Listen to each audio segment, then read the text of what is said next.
Vinny, one thing that you mentioned is it makes your audience deeper. You didn't say bigger, you said deeper. Deeper. Why did you say deeper? Yeah, because I'm seeing it for sure. I'm getting more shares and I'm getting more support from my audience. If I were to look at the impact I've had, I've grown.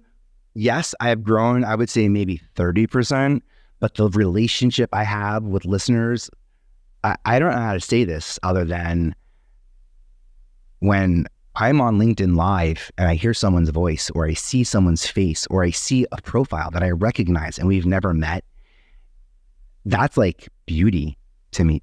That's when people are showing up, they're putting out energy, they're really supporting the content.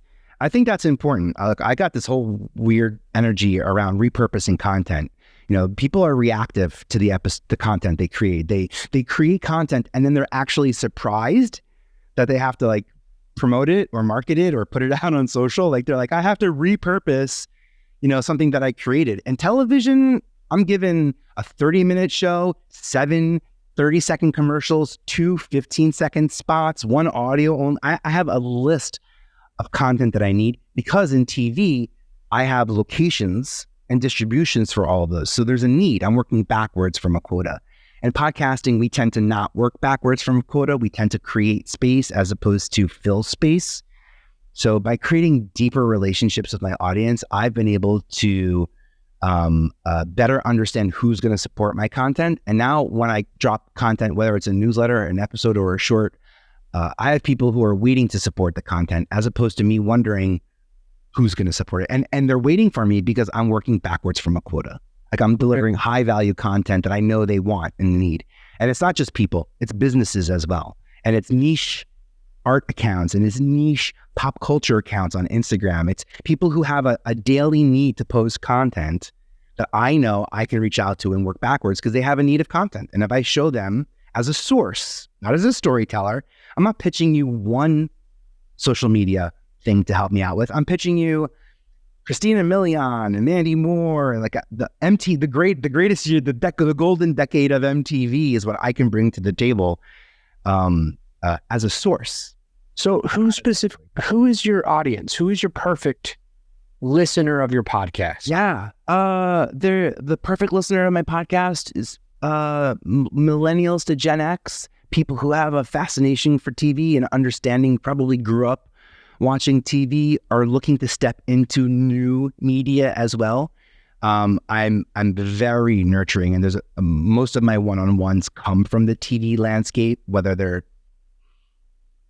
top celebrities or producers or journalists that are no longer at the news stations anymore, and MTV News isn't around anymore. So there's a lot of old media that's shutting down, and as people prepare to adapt for this new media, I'm in a good position to help them figure out the opportunities, the platforms and places where they can stand out. Look, we can be invited, and most of the platforms will just take about just about anybody, right? Because it's about quantity of content and eyeballs, and it's that game. If I can help people who are creators or have a creative aptitude to solve an issue, someone who knows that by creating a feeling, an energy, a mantra, a conversation, and has an audience that can impact and change, those are my people. People who want to be famous, and they don't want to leverage it, for the betterment of mankind. They just want to be famous. They just want to be on TV. You're just meeting me too late, because that I did that in the 90s and early 2000s already. And the difference now is the responsibility we have in public media and in social media to make change. And I can save people hundreds of thousands of dollars in development because they're developing projects that can be sold. So many people create projects that have no buyer out there. And that's like the number one way a show doesn't get made is if there's no audience or platform that it's targeting. And then again, it's the segmentation of episodes. I'm really big on long form content. I look at the Today Show and I look at the late night show with Jimmy Fallon. There's an hour-long show, but in it is the tiny little office segment. And that tiny little office segment, which is really a digital first segment, is dropped and recorded in broadcast to give it maximum visibility, and then put in social media to give it that shareability. And visibility without shareability does not lead to discoverability. It leads to more visibility.